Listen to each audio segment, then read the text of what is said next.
ici, c'est un peu le cœur du bateau. Derrière, vous avez les tableaux électriques, c'est là où on fait la production, on a toute la production électrique. C'est un peu une mini-centrale EDF. Hein. Et là, actuellement, on a un groupe en service et nous avons 2 groupes en stand-by, 2 groupes électrogènes. Et on a en plus 2 alternateurs attelés qui sont attelés sur les moteurs principaux. Ils ont double fonction, qui peuvent alimenter soit les propulseurs d'étrave, parce qu'on a 2 propulseurs d'étrave sur l'avant, soit on alimente, on fait la production électrique du bord. Et autrement, sur le pupitre, vous avez les voyants rouges. Voilà, c'est au milieu, là. Là, un peu sur le milieu où il y a les manettes. Là, tu peux le montrer, là? Non, là-bas. Non, ça, ce sont les pupitres, c'est la centrale d'alarme. Et là, les petits voyants.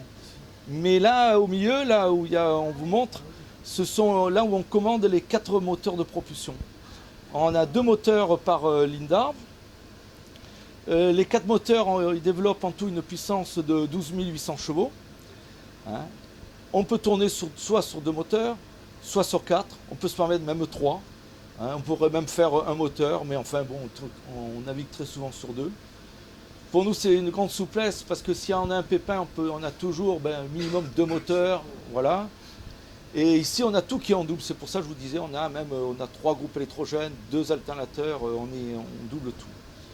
Et là, le petit pupitre que vous avez devant, là, à côté, là, c'est la centrale d'alarme. Parce que le bateau est entièrement automatisé. Personne ne fait le quart à la machine. Nous sommes 4 personnes. Un chef, un second, et un maître machine et un maître électricien.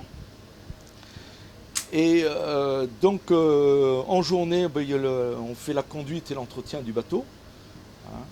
Ça peut aller même à entretenir le mixeur du cuisinier jusqu'à faire l'entretien de tout ce qui est partie des moteurs principaux. Et le soir, c'est automatique, il n'y a personne. C'est une alarme, c'est renvoyé dans une des cabines de la personne qui est de service, soit chez le maître machine, soit chez le maître électricien. Suivant la gravité, il appelle l'officier qui est de service avec lui et on intervient, puis après on descend peut-être à 4, tout ça, ça dépend. Voilà, c'est un petit peu le... Que ce soit en mer ou à quai, on est constamment...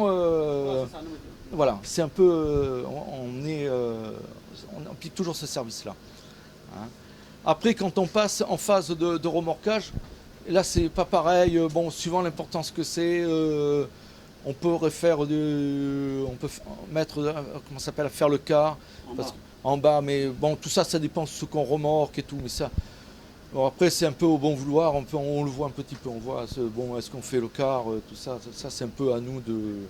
Bon, tout le monde n'est pas obligé, mais des fois on se dit, attention, il y a un gros, là ça va, mieux vaut prévoir en cas de chasse, tiens, ceci, mais ça c'est bon, c'est une conduite qu'on applique, mais après, ce sont des procédures que nous avons.